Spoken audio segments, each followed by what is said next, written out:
Hello বন্ধুরা, তোমরা কেমন আছো? আশা করি সকলে ভালো আছো, সুস্থ আছো। আর আমিও ভীষণ ভালো আছি। আবার একটা নতুন ব্লগ নিয়ে চলে এলাম তোমাদের সামনে। আমার এই নতুন ব্লগে তোমাদের সকলকে স্বাগত জানাই। আর অবশ্যই ভিডিওটি ভালো লাগলে একটা লাইক আর একটা কমেন্ট আর শেয়ার অবশ্যই করে দিও। আজ আমার মেয়ের জন্মদিন। আজ আমার মেয়ের 2 বছর হলো। তো সেই কারণে আজকে একটু ছোট্ট অনুষ্ঠান করেছি আমরা নিজেরাই। আর বাড়ি থেকে ওর ঠাম্মা, ওর কাকিমা, ওর কাকাই আর ওর ছোট দাদা এসছে। আর ওর দাদা তো সঙ্গে আছেই। আর এই দেখতে দেখতে আমার মেয়ের পুরো আজকে বললে ভুল হবে, কালকে 2 বছর হয়ে গেছে। আর ভিডিওটা কালকেরই করা ছিল।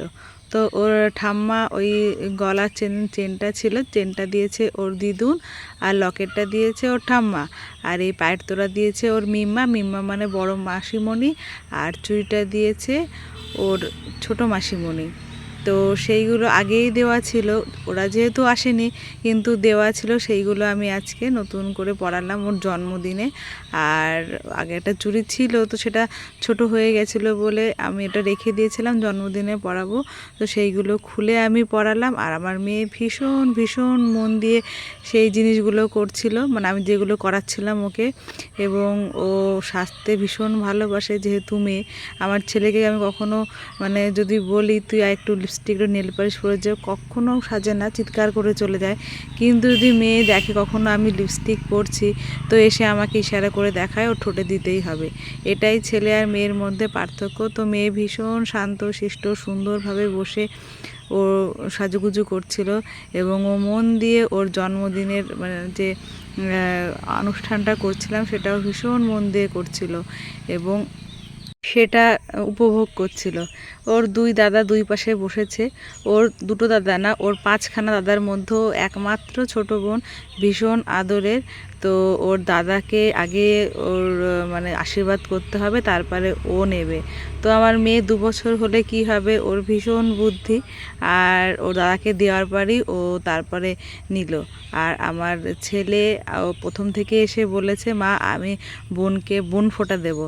তো যেহেতু ওর ভাই ফোটার সময় ওকে সবাই ফোঁটা দেয়, আর এই চন্দন বেটে ফোঁটা দেওয়া হচ্ছিল, সেই জন্য ও মানে এটা ফোঁটাই ভেবেছে।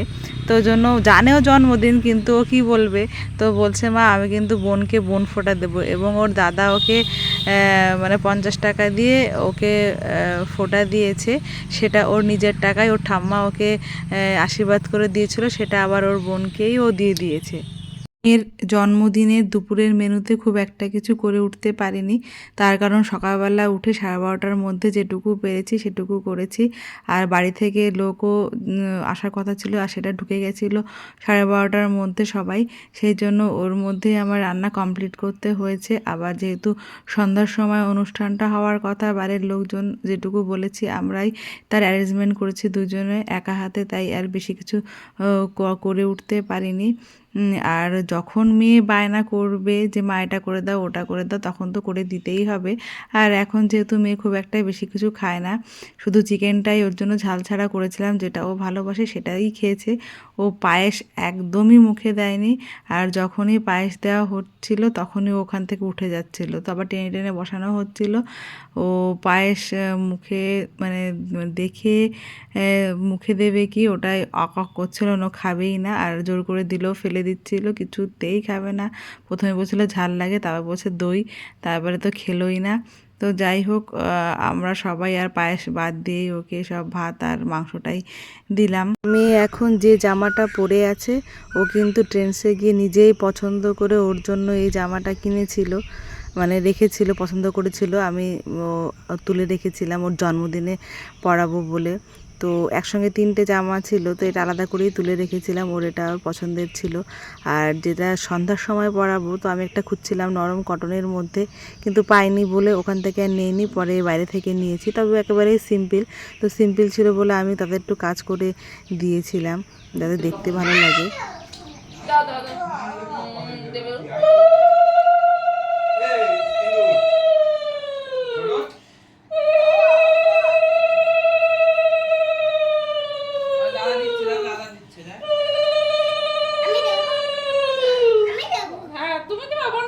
দিকে এদিকে ওর বড়দাদা বোনকে পায়েস খাওয়ানোর জন্য বসে গেছে।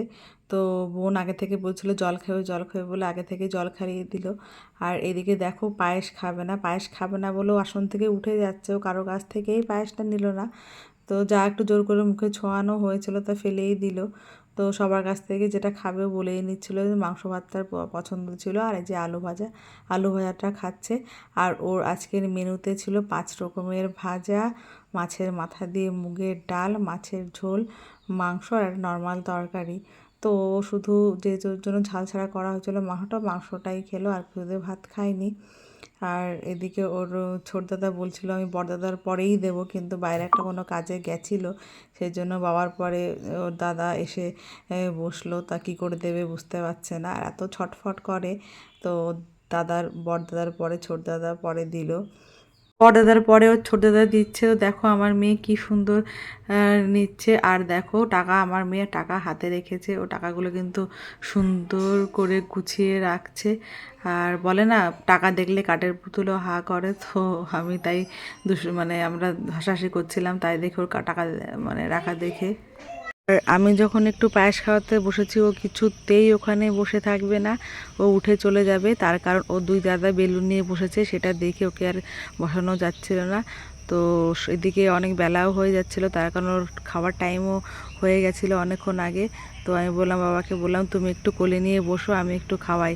তো পায়েস তো খেলোই না, অক করছে। তো দেখে বলছে কি এটা দে, এটা দাও। তো আমি ও যেটা বলছিল সেটাই দিলাম, একটু খেলো। তো খাওয়ার পরে ও এখন বেলুন ফোলাতে যাবে। তাই বললাম দাঁড়া কাকিমা দিক, তারপর একবারে উঠিস। তো ছোট দাদা এসে একটু ওকে চুলের 1 প্যাকেট গার্ডার কিনেছিল, সেটা এসে দিল। আর এই যে আমার মেয়ে 2 বছর হলো আজকে, কিন্তু আমি তাই আশীর্বাদ করতে করতে ভাবছিলাম যে আমার মেয়ে হয়েছিল 7 মাসে, প্রিমেচিওর বেবি ছিল। আর হওয়ার পরে ওকে আমি 2 দিন পরে দেখেছিলাম, মানে নার্সদের অনেক বলা বলির পরে আমাকে নিয়ে গেছিলো। আমার অবস্থাও ভালো ছিল না, তো আমাকে হুইল চেয়ারে করে বসে নিয়ে গেছিলো। তো আমার ছুটি হওয়ার পরে মেয়ের ছুটি হয়েছিল। তো সেই মেয়ে আজকে এত বড় হয়েছে দেখে মনটার মধ্যে ভালো লাগে। আর এই বড় হতে হতে একদিন মেয়ে যখন হয়েছে তখন হয়তো বিদায় দিতে হবে, সেই কথা এখনই মাথায় মানে ঘোরে।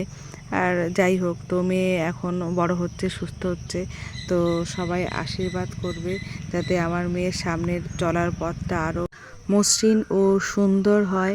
আগামীর পথে যত বাধা বিপত্তি ঝড়ঝাপটা যাই আসুক না কেন, সবার ভালোবাসা ও আশীর্বাদ নিয়ে যেন সামনের পথগুলো অবলীলায় চলতে পারে। আর সবার আশীর্বাদ পেয়ে যেন আমার মেয়ে মানুষের মতো মানুষ হয়, একটা ভালো সুন্দর মানুষ হয়। আর আমার মেয়ের জীবনের সুস্থতা সবার কাছে কামনা করি। ও জন্য এইভাবেই যেমন জন্মের পর থেকে যেমন ও রিকভারি করেছে, এরমভাবে ওর জীবনের সব বাধা বিপত্তিগুলো ও যেন দূর করতে পারে।